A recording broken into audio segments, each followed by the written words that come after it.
तहकीक के बाद जवाब देते हैं और आपकी बड़ी तहकीक की तारीफ की जाती है। इमरान खान साहब तहरीके जो ये अपोजिशन की तहरीक है, अगर वो कामयाब होती है तो मुल्क में रहेंगे या फिर जो जुल्फी बुखारी साहब जाके लंदन फ्लैट वगैरह साफ साफ करवाए वहां पे शिफ्ट हो जाएंगे? सर कल जो नेशनल बैंक ऑफ पाकिस्तान के ऊपर 55 बड़ी मिलियन ठुकाई डॉलर हुई है, वो है बड़ी जी, ठुकाई हुई है। तो 55 मिलियन डॉलर का इसकी जो जरा हिस्ट्री भी बता दीजिएगा ताकि हम सुनने वाले जी, इसको जरा। तो 55 मिलियन डॉलर का जो इल्जाम लगा है कि इन्होंने जुर्माना देना है उस बड़ी अमाउंट का जो इन्होंने मनी लॉन्ड्रिंग की है, उसके 7 या 8 कैरेक्टर्स के नाम रात को हमारे पास आ गए हैं। यहाँ न्यूयॉर्क में जियो टीवी के अजीम मियाँ साहब हमारे मोहतरम अंकल हैं और बहुत ही वो इसको मुहित को बड़ा अंदर से जानते हैं, बड़ा अंदर से जानते हैं। तो वो उन्होंने वो 8 नामों का अलग से एक तो उन्होंने दिया कि भाई इसको आप लोग पब्लिश कर दो, आर्टिकल के अंदर मैं बाद में लगाऊंगा, वो हमने कर भी दिया। उन 8 आदमी का इमरान खान साहब के साथ एक ऐसा गहरा बिजनेस का ताल्लुक है जिसकी मुद्दत दौरानिया 30-32 साल भी है। आप 18 बिलियन डॉलर की एक रकम पाकिस्तान के लोन्स में से ब्लॉकचेन के जरिए जो बाहर मुंतकिल हुई है और ऐन मुमकिन है कि वो चाइनीज और रशियन बैंकिंग सिस्टम में जाकर पार्क हुई है, उसकी बायोमेट्रिक के लिए आदमी को खुद होना पड़ता है वहां। आज सुबह हमारे एक टॉप एनालिस्ट ने कहा कि फॉरेन ऑफिस ने और पाकिस्तानी हुकूमत ने खान साहब को कहा कि रशिया नहीं जाना चाहिए इन हालात में, मगर खान साहब ने कहा नहीं, हमें कोई परवाह नहीं, हम फिर जाएंगे।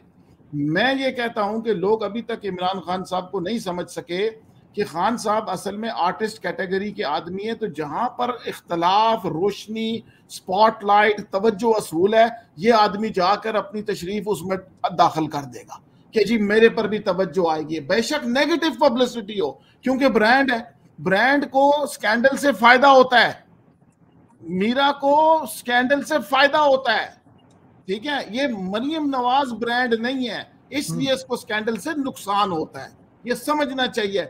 इन्होंने जो आपका सवाल था कि रिटायरमेंट कहाँ गुजारेंगे, ये बिल्कुल इन्होंने जो पैसे मूव किए हैं उस पैसे को एडजस्ट और पार्किंग को अपना जाती उस पर अंगूठा लगाने के लिए इन्होंने ऑलरेडी मूवमेंट शुरू की हुई है, इसीलिए एस्टैब्लिशमेंट भी खामोश है।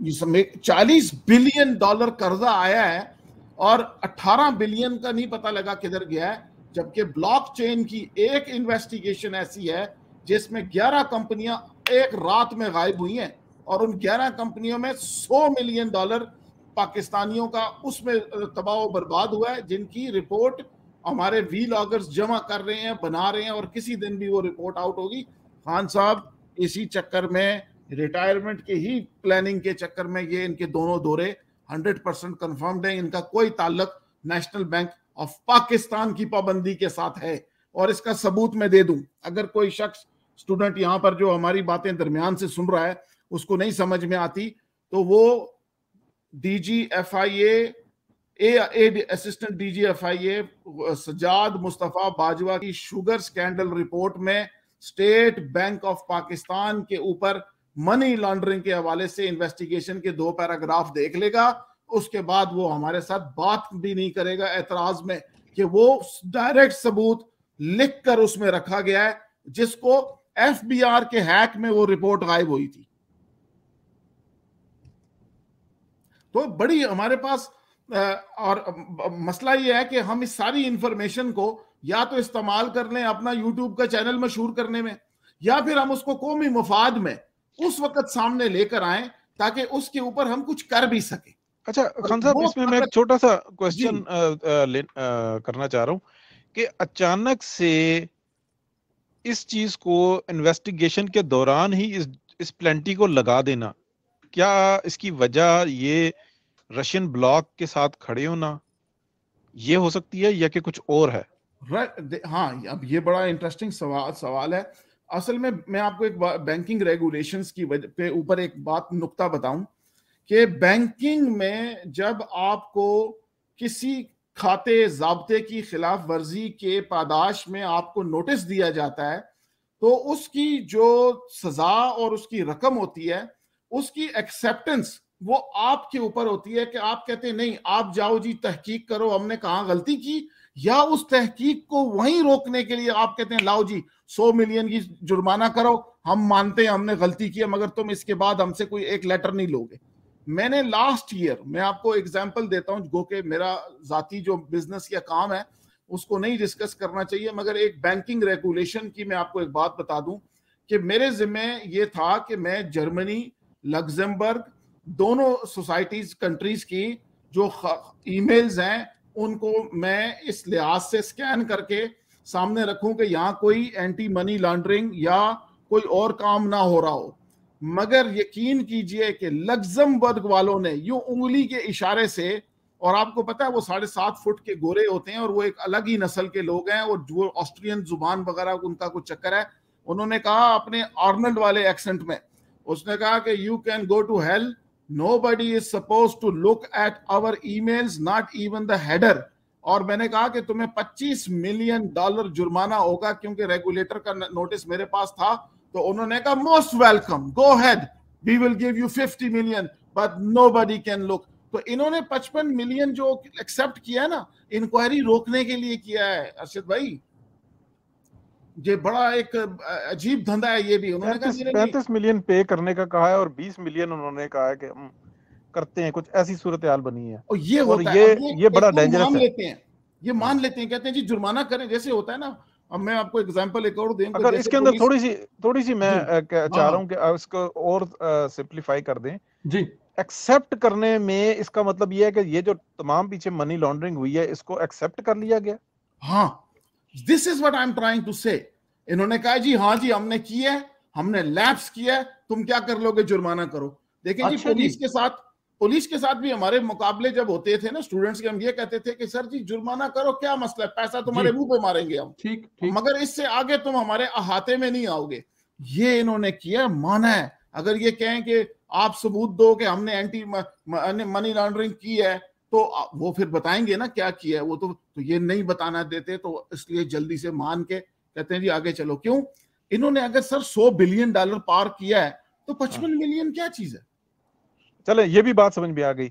राय साहब, क्या ऐसी सूरत हाल के अंदर अगर आप देखते हैं कि एक तरफ प्लेंटी पड़ती है, उसको एक्सेप्ट भी कर लिया जाता है, 35 मिलियन जो इंसान पे भी कर दिया जाता है, 20 मिलियन का कोई टाइम हो जाता है, तो क्या ये जो अभी FATF का इजलास चल रहा है पेरिस के अंदर ही, क्या ये ब्लैक लिस्ट में भी जा सकते हैं इन्हीं वजूहात की बिना पे कि एक्सेप्ट कर लिया गया? ये साथ में रूस जाने वाला भी ऐड कर लें इसमें। जाहिर है जिनके साथ आप पंगा लेंगे तो फिर और फिर आप देखें ना कि उसको दूसरी साइड पे इंडिया है, वो इन चीजों को तो और बढ़ा के पेश करेगा और उनको याद भी करवाएगा कि देखें जी ये यूक्रेन भी गया है, अपना रशिया गया है, फिर उसके बाद ये जो मनी लॉन्ड्रिंग के जो इश्यू हैं ये भी हैं, फिर उसके साथ साथ जो काले कानून है वो भी हैं। ये सारी चीज़ें अगर एडअप करें और जिस तरह के हालात पाकिस्तान में चल रहे हैं, अनफॉर्चुनेटली जो बलोचिस्तान में भी एक आग लगी हुई है, सो ये सारी चीज़ें इतना मवाद हम दे देते हैं उनको, फैटफ वालों को, कि मैं तो समझता हूँ कि उनकी मेहरबानी वो हमें ब्लैक लिस्ट में नहीं डाल रहे। जबरदस्त। अच्छा, इसमें एक ऐसी चीज ऐड कर लें जी। इसी चीज में ये जो पाबंदियों वाली अरशद भाई का सवाल है, ये बड़ा खास सवाल है। उसका एक ऐसा पहलू है जो कि हालात हाजरा में है, जो नजर नहीं आ रहा। वो ये है कि जब ये पूछा गया शाह महमूद कुरैशी साहब से कि सर आप लोग जो गए थे रशिया, इसकी टाइमिंग ये बिल्कुल स्टूपिड किस्म की टाइमिंग है, तो आप लोग क्या कर रहे थे वहां? तो उन्होंने आगे से एक ऐसा झूठ बोला है कि वो उसको बोलते हुए खुद भी झिझक रहे थे। उन्होंने कहा जी हमने रशिया के साथ LNG टर्मिनल और ट्रेड के मामले में हमने सोचा हमने इनसे बात करनी थी, जबकि आपको पता है कि पूरे रशिया की हर कंपनी के ऊपर सैंक्शन रात को लग चुकी है। और आपको पता है कि जब रशिया पर सैंक्शन लगती है तो रशिया के साथ तिजारत करने वाले पर भी लगती है।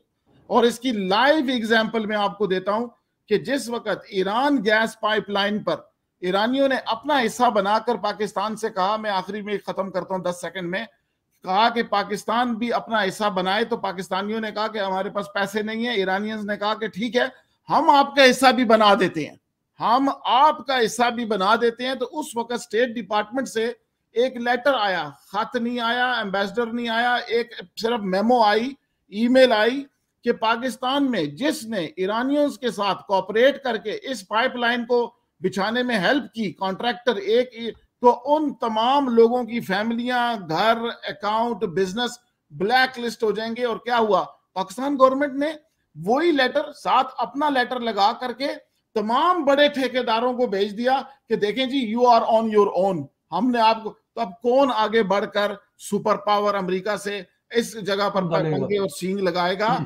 इधर भी इन्होंने झूठ बोला है कि ये वहां पर गए हैं एनर्जी के मामले में, जबकि इनको खुद पता है कि बलूचिस्तान का एक एक इंच जो है जर्मनी के कब्जे में है। वो जो गैस के जो है ना, जो सारी जो गैस का जो सारा निजाम है, पेट्रोल, वो सब जर्मन के पास इन्होंने ठेके दिए हुए। इसलिए तो वो जो गर्दशी कर्जा है उसकी इतनी बड़ी अमाउंट इनको जाती है, IPPPs वगैरह जो चक्कर बनता है। तो ये झूठ बोल रहे हैं, ये अपने पैसे एडजस्ट करने गए हुए हैं वहां पर। बिल्कुल ठीक है, बिल्कुल ठीक है। हमारे आखिरी 15 मिनट हैं जी प्रोग्राम के आखिरी हिस्से में। अच्छा साहब, कुछ इतलात हैं कि खान साहब कौम से खिताब फरमा रहे हैं सोमवार को, क्या एक्सेप्ट कर रहे हैं खान साहब से? सर कल भी उन्होंने कोई खिताब फरमाया जिसमें रो रहे थे कि अमेरिका हमें ब्लैकमेल करता है, आंसू आ गए आंखों में। सर एक्टिंग है, ये सारा नाटक चल रहा है, ये सारी 2 नंबरी हो रही है, ये नौसरबाजी की जा रही है यहाँ पर।